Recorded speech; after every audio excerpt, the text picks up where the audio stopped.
Ladies and gentlemen, please make your way to your seats. We'll be beginning in about 2 minutes. There is overflow seating available in the agenda conference room.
Ladies and gentlemen, please welcome our mayor, Buddy Dyer.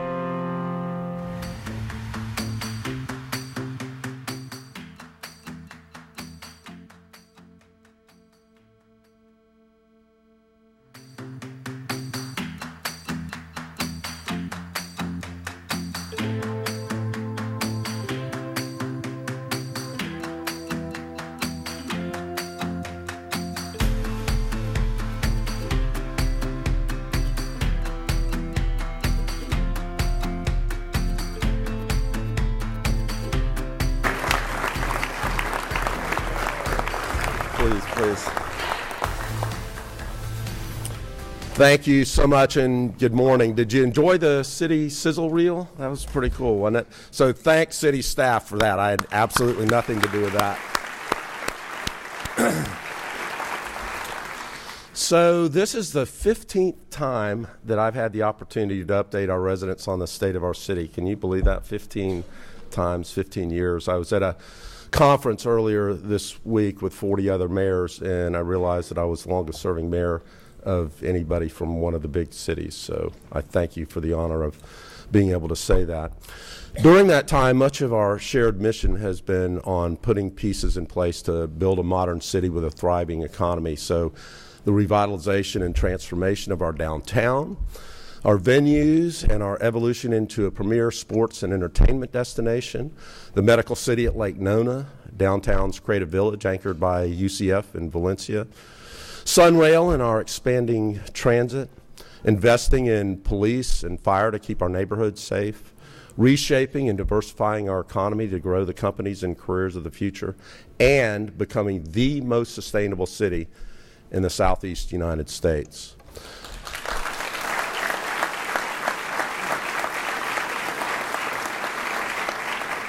Together, we've transformed Orlando from a place that's packed with potential into a city that is realizing its potential. Most of the attention over these last several years has been on these tangible projects and actions, things that we can see and that we can touch and quantify in dollars and cents. But the past year has been very different. During the most challenging year in our city's history, the intangible has defined Orlando. The intangible has helped us endure. The intangible showed why Orlando is such a special place. 13 months ago, our beloved city became the site of the worst mass shooting in American history. A hateful act that took the lives of 49 beautiful souls and shattered countless others. But Pulse also put Orlando to the ultimate test. Think about it. We've spent years talking about the power of partnerships and the importance of diversity and inclusion. And our response to Pulse showed the world that that isn't just lip service. We showed the world what it truly means to love, to respect, and to accept your neighbor, and why partnership matters so much. We showed the world that even though we have our differences, when it really matters, we're in this together. And we showed the world what I know to be true, that the best of America lives here in Orlando. The shorthand for this intangible bond that we share is Orlando United. And it's not just a slogan. We live it, we breathe it every single day. And knowing this fact, truly knowing it, only makes us stronger. Knowing this fact is why we can say that even in this national climate that is so divided, Orlando is different. Knowing this allows us to say with pride and with confidence that the state of our city is united and unbreakable.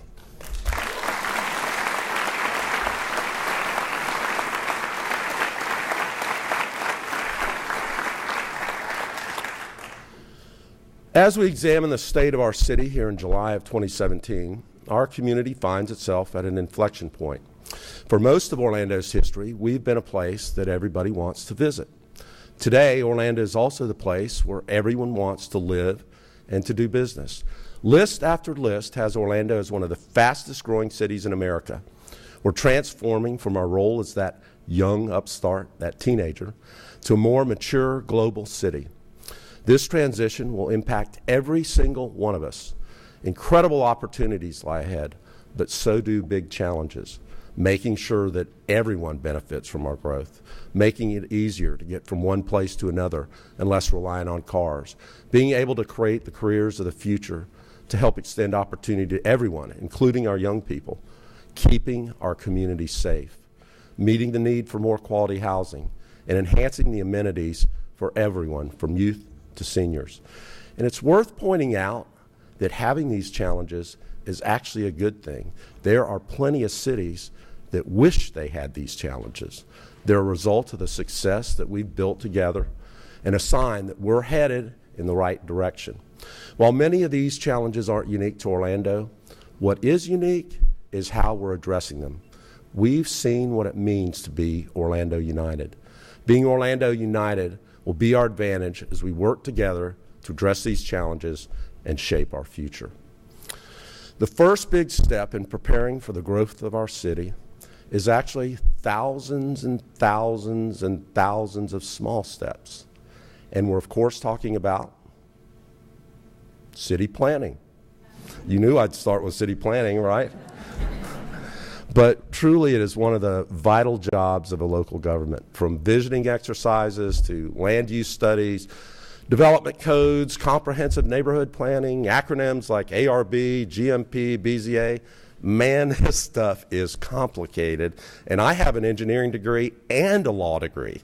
So what do we actually need to understand? Here's what we need to understand. This complex, tedious, behind-the-scenes work doesn't get the big headlines, but city planning is the foundation of our strong neighborhoods and our healthy economy and our quality of life. And it often takes years or even decades to see this work fulfilled. And a really great example is Baldwin Park. Mayor Glenda Hood was criticized for the plan to turn our former naval base into an urban neighborhood. But now she deserves so much credit. Nearly 20 years later, Baldwin Park is a walkable, livable neighborhood with a thriving town center that's one of the most desirable places to live in all of Florida. And across our city, our planners are working to replicate the same formula that's made Baldwin Park a success. With Commissioner Sheehan's leadership, we're using the same smart growth strategy for the Soto Main Street District. And together with MetroPlan and FDOT, we're redesigning South Orange Avenue to be a walkable destination with wider sidewalks, landscaping improvements, and enhanced lighting. The same activity is happening to the west, where hundreds of residents have joined with us to plan as we transform Mercy Drive from Colonial to Princeton, from blighted and crime-challenged to a center of community and a home for small business and a district that creates jobs. Everywhere in our city, we're planning smarter, growing up, not growing out. And that means adding trees. It means working with our residents to install art features. It means streetscaping and traffic calming. And some of these seem small, but they make a huge impact and create an authentic sense of place. And the result is strong neighborhoods that are great places to live and with increasing property values. Our planning work also extends to our entire transportation network. If you remember one thing about transportation, remember this. Every single person in Central Florida benefits from a more robust transportation system. It makes it easier to get to and from work, to improve health and wellness, to compete in a global economy. We must be relentless in our work to build a modern, people-focused transit system.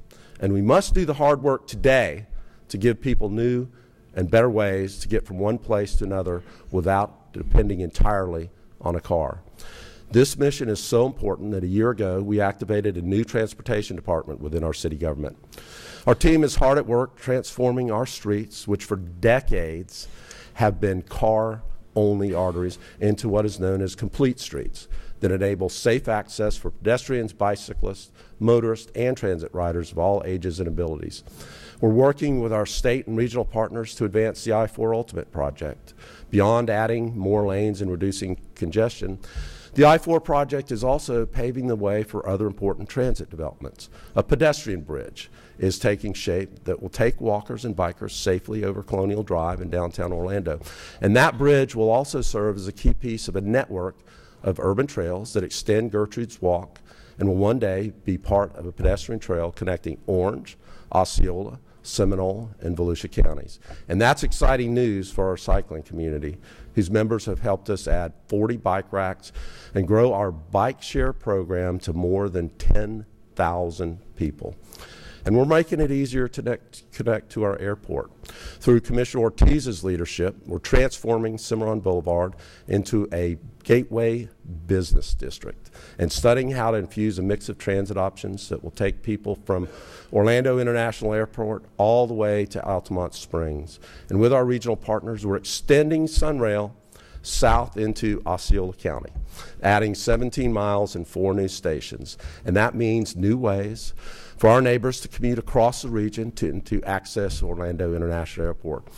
And that's why we're working with our partners at Sunrail and Lynx and GOA on a nonstop shuttle that takes train riders from Sand Lake Road to OIA in less than 15 minutes. And we're calling it Train to Plane. So we're pretty innovative here. So let's say you work downtown and you're going to take a business trip. You can take a 12-minute Sunrail ride from Church Street to Sand Lake Road. We're putting up new signage that guides you to a nonstop shuttle that's timed with the train's arrival, and that means you can go to the airport terminal in under 30 minutes without having to look for or pay for parking. So there's no better place to see the importance of a world-class transit system than our airport. By the way, did you know that OIA now serves twice as many people as it was originally designed for? Anybody know that? That's true. And that's why the airport's new South Terminal, which is set to open in 2020, is such a big deal. The project includes a new state-of-the-art baggage handling system and other improvements that will make OIA one of the most advanced airports in the entire world. And the new terminal means more flights from more places around the globe and strengthens our already world-leading tourism industry. We all know that the foundation of our region's economy is our hospitality industry. And in Commissioner Ng's district, Universal Orlando Resort continues to be our city's largest employer with 23,000 employees and is still growing strong. Universal just opened a third theme park, Volcano Bay, complete with 1,700 new jobs, and it has a new 600-room hotel on the way. And yet, as we've said together so many times, Orlando can't just be a tourism town. That's why it's so important that we continue to grow and diversify our economy beyond tourism in new and different ways. Traditional economic development means trying to attract large companies because they create tons of jobs all at once. And as Commissioner Gray likes to call it, it's called whale hunting. And that model is important because we love our whales. And that's why we're welcoming KPMG's new 55-acre Lake Nona training headquarters, a facility that'll create close to 100 jobs and bring 48,000 of their employees to Orlando every year. But we can't just be whale hunters. Continuing the analogy, we must create conditions for small fish to be born here and then have the right ecosystem to grow them into bigger fish that can eventually become giant fish. And to do that, we're flipping traditional economic development equation on its head as we grow our tech industry. Startups and tech companies attract young workers. They create jobs that didn't exist a few years ago. They're laboratories of ideas that are changing the world. And we've seen that established companies are drawn to communities that invest in technology.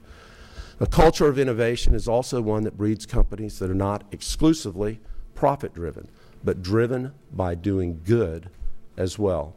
The new Social Enterprise Accelerator at Rollins will further cultivate these companies. And all of this is why we've invested in the Firespring Fund to help promising tech companies grow here and stay here. And it's why we also created the Orlando Tech Association to create a unified voice for our innovation economy, and why we funded Canvas's new Paramore location.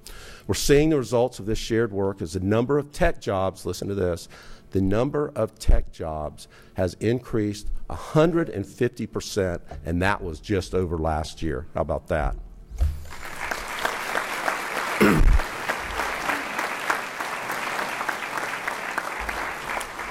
Our commitment to homegrown companies is also why we spent the last 10 years investing in our neighborhood and small business districts.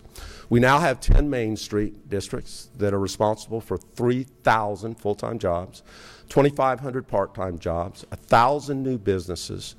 Building on the success of our Main Streets, we want to make it even easier for our small businesses to succeed. To do that, we're launching Permitting Express. This will be a dedicated city team. They'll fast-track qualified small business projects. The goal is to get great restaurants or great startup out of the idea phase and up and running as quickly as we possibly can. Our vision to do economic development differently means finding ways for anyone who wants to work to have a job. And we've just wrapped up year one of a pilot program with Goodwill that helps homeless individuals learn a specific skill set to work in our Public Works Department. Today, 25 of those people have completed temporary placement and have a pathway into permanent employment with the City of Orlando. Doing economic development differently means opportunity for all of our young people, from cradle to career. So most cities don't consider their youth programming economic development, but we do. Our Families, Parks, and Recreation Department now serves 11,000 kids across 17 community centers, 8 middle schools, and 5 high schools. Our programs have helped improve test scores and reduce juvenile crime. And for the 3rd year in a row, every single graduate of the Paramore Kids Zone has gone on to college.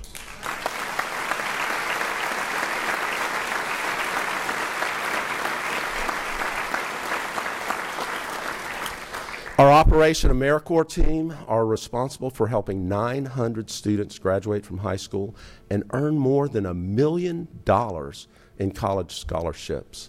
And in the fall, our After-School All-Stars Opportunity Jobs Academy will start its 4th class, connecting high school students with mentors and giving them real-world skills to help them secure and then succeed in their first job. And the City of Orlando also directly employs 900 young people in jobs ranging from camp counselors to lifeguards to coaches.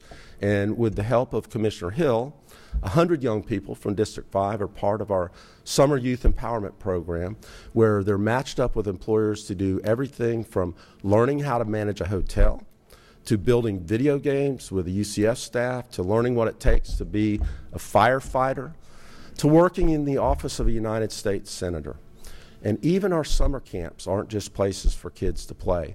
We've hired 34 teachers and deployed them to our community centers to teach math, science, technology, and the arts all summer long. They're helping close the learning gap that often occurs among disadvantaged students. We're building on our commitment to enrich the lives of young people through city services by extending the hours of our community centers to midnight on Fridays and Saturdays at Englewood, at Northwest, at Smith, and the Jackson Center. By giving our young people safe places to go when they're not in school, we help them do better academically and help prevent them from making bad choices. There's one person in particular who understood just how impactful working with our young people is, and that's Orlando Police Lieutenant Deborah Clayton. In January, Deborah Clayton gave her life keeping our community safe, and her family and friends will tell you she loved being a police officer. The part of the job that she loved most was her work with students. And our community can never repay her for the ultimate sacrifice that she made, but we can honor her legacy by continuing the work that she loved. Her husband Seth and her son Johnny are here with us today, and so are some of the students that she mentored, all along the 3rd row back here. Instead of a moment of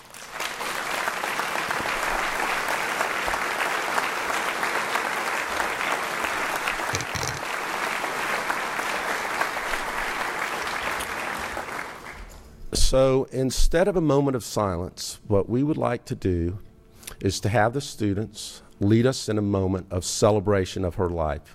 So please join us as we loudly and proudly say thank you to Lieutenant Clayton for everything that she did to make Orlando a better place.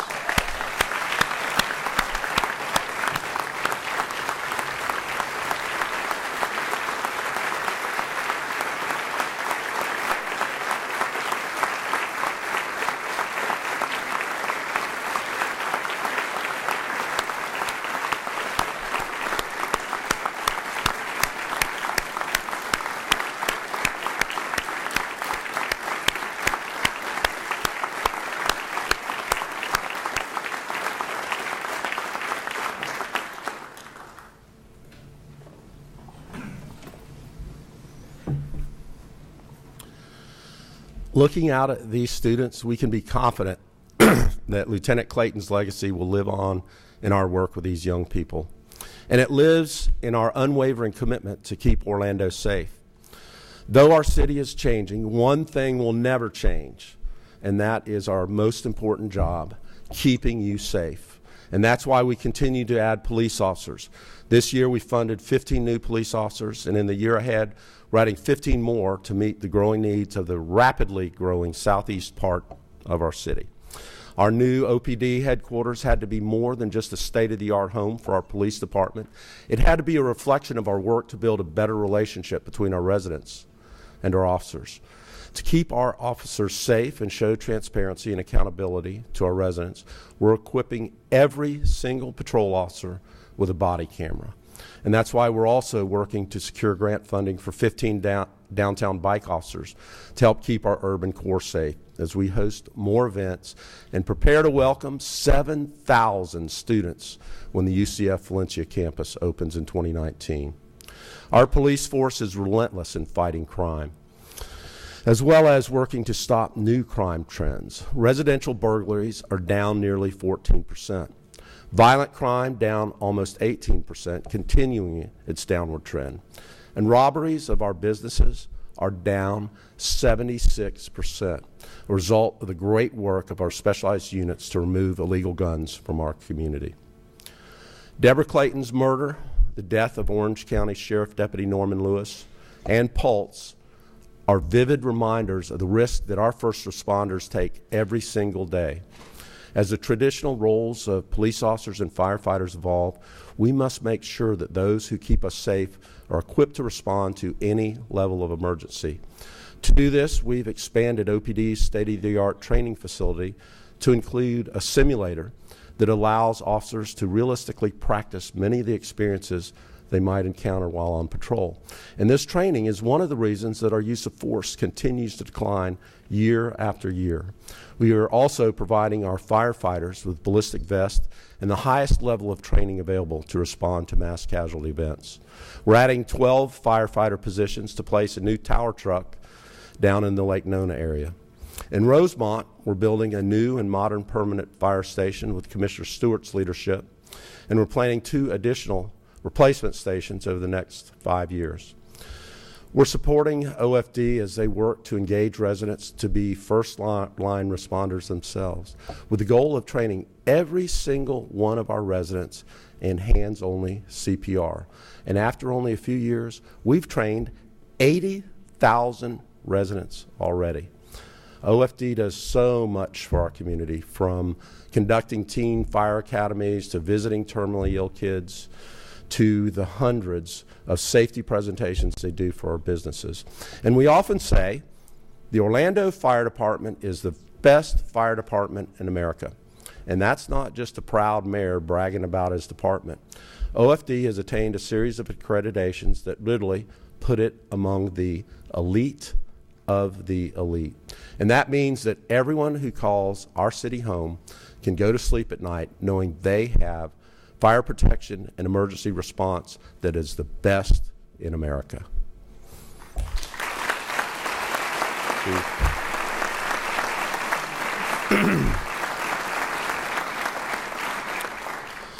Another big challenge that confronts us is housing. And experts say housing will be the defining issue of the next decade for America's cities. We must ensure that anyone who wants to live in Orlando can live in Orlando, regardless of their income. And that's why we're making significant investments in developing and rehabbing quality, affordable housing units. We purchased 36 acres of blighted land on Mercy Drive and Orange City Boulevard and partnered with not-for-profits like Lift Orlando and Ability Housing to add more desperately needed affordable housing. We've rehabbed 30 units at Richard Allen Gardens, and together with Bishop Wiggins and our partners at the Hope Church, the New Horizon Project will house homeless veterans who have children and low-income individuals. And New Horizon features green design elements to help lower utility costs for our residents. These projects, along with Paramore Oaks and Amelia Court at Creative Village, mean that more than 600 affordable housing units are planned for our city. Increasing the stock of single-family housing units is also important. That's why we're investing $5 million to turn vacant lots into new homes so that more than 30 families can own a home in Paramore.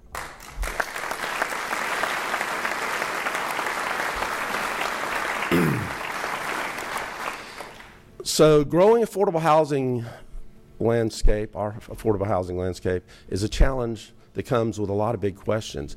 How do we encourage more private sector development? What are the appropriate land uses and zoning? And answering these questions requires a regional approach. And that's why we're working closely with the Regional Affordable Housing Initiative led by Orange County Mayor Teresa Jacobs. And it's why we're working with Orange and Seminole and Osceola counties on a regional strategy to increase affordable housing to meet the needs of our growing community. And we can't talk about affordable housing without talking about our efforts to end homelessness. Homelessness has been a challenge for our community for a long time. In 2014, at the State of the City address, we made a pledge to move 300 chronically homeless individuals and veterans into permanent supportive housing by 2017. Guess what? It's 2017. So we've exceeded our goal, and we've placed 385 chronically homeless individuals into permanent supportive housing. 232 of those individuals are veterans, and across our region, we've placed more than 1,300 people into permanent housing. And what's even more encouraging than the numbers themselves is that our housing first model is working.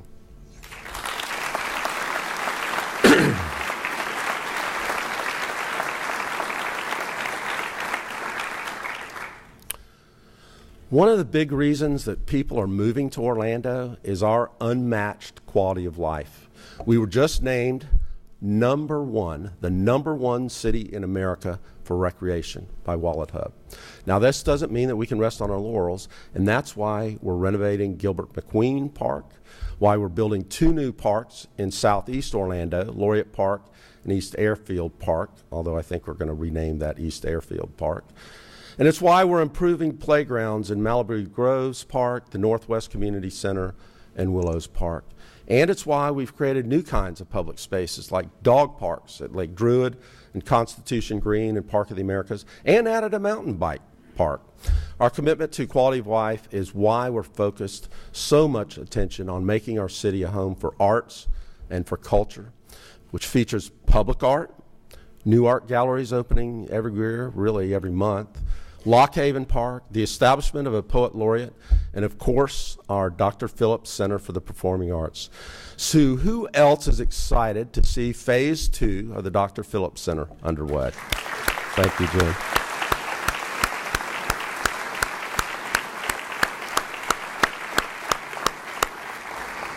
And our quality of life is also why making Orlando America's premier sports and entertainment destination is so important. Think about this. In the last year, our community hosted the NFL's Pro Bowl, WrestleMania, the ACC Championship game, 3 college football bowl games, the Kickoff Classic, the Florida Classic, more major concerts than I could possibly list, Orlando Magic games, Orlando City, Orlando Pride, and other world-class soccer matches. By the way, Go City beat Atlanta tonight.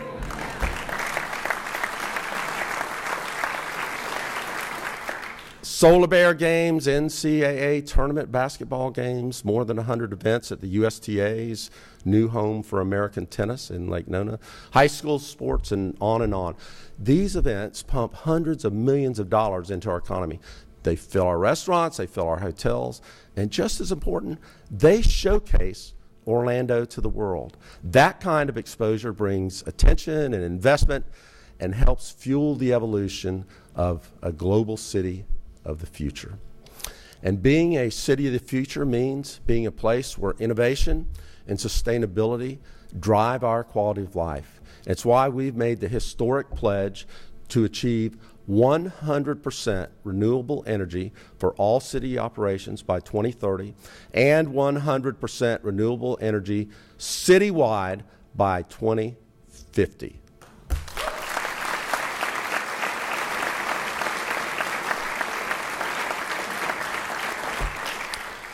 It's why we've grown our residential recycling program year after year, and in 2018, we recycled 24,000 tons. So you know how much that is? That's equal to 300 space shuttles.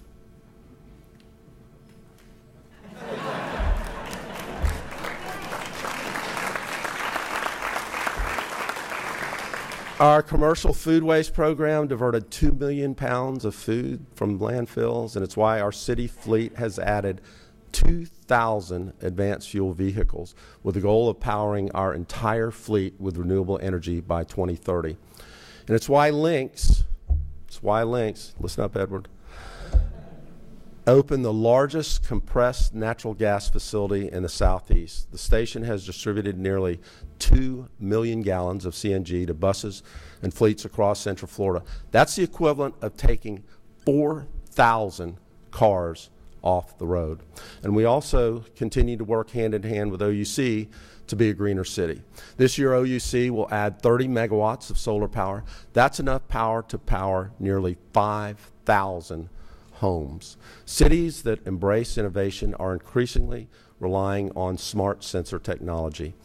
We're using these little tiny electronic devices to measure and track and reduce the cost of virtually everything: energy, water usage, the way we repair roads, the way we manage traffic.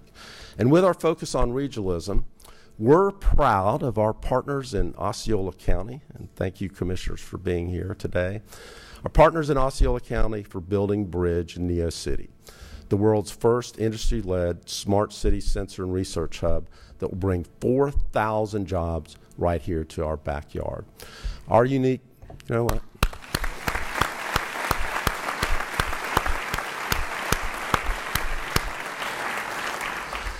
Our unique fusion of innovation and sustainability is one of the reasons why we were selected as one of the 10 cities to test self-driving cars by the US DOT. And when we talk about opportunity, this is about as big as it gets. From NASA to our academic institutions, UCF, Valencia, Florida Polytech, we're going to leverage the power partnership like never before to become America's home for autonomous vehicle technology. Over the next several years, our region is going to work together to pilot and help commercialize the autonomous vehicle technology that will literally change this world.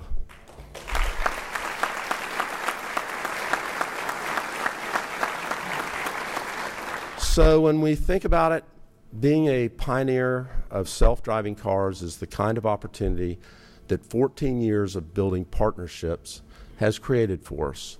It's the kind of opportunity that can only happen when we ignore jurisdictional and political differences and we work together.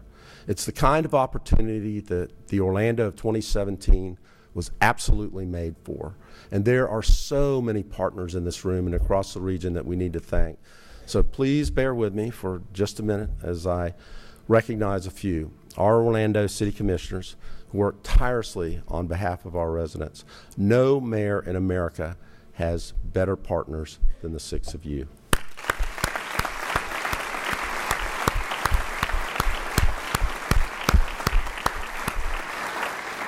Orange County Mayor Teresa Jacobs and the Orange County Commissioners, our partners from Osceola and Seminole counties, representatives from the Florida legislature, our partners from UCF and Valencia, and all of the elected officials that put partisan differences aside and work together to make Central Florida what it is, the capital of collaboration.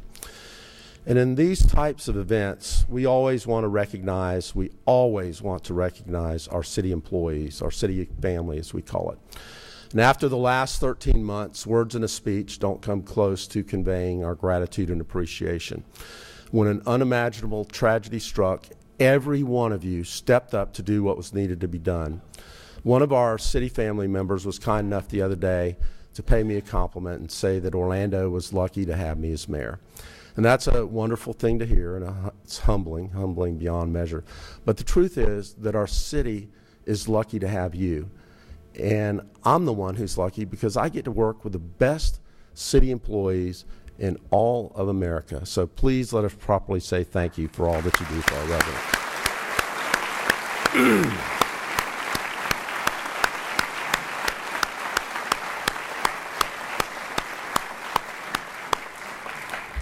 So 2 words, Orlando United.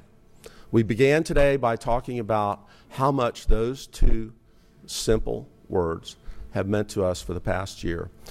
And we want to close by talking about what they mean for our future. United means many parts coming together to form a whole that is stronger than the sum of the individual parts. And if we are to overcome the challenges that confront us, then each one of us has a responsibility to do our part to make the whole stronger. Every day, everywhere in our city, there are opportunities, big and small, for all of us to do just that. Joining your neighborhood association, volunteering to be a mentor, participating on a city board, riding your bike to work, picking up a piece of litter, recycling as part of Keep Orlando Beautiful, volunteering at our community centers or with our seniors, coaching a youth sports team. The list of ways that we can make a difference is as different as the diversity, as the spectrum of the faces that make up our city beautiful. Orlando United. 2 words born out of tragedy, but because of you, they have become the embodiment of what makes our community special and how we're going to own the future. Thank you again for taking time out of your busy schedules to honor me with your participation today. I have the best job in the world, in the best city in the world, and it would be not possible without each of you. So I thank you. God bless America, and God bless the city of Orlando.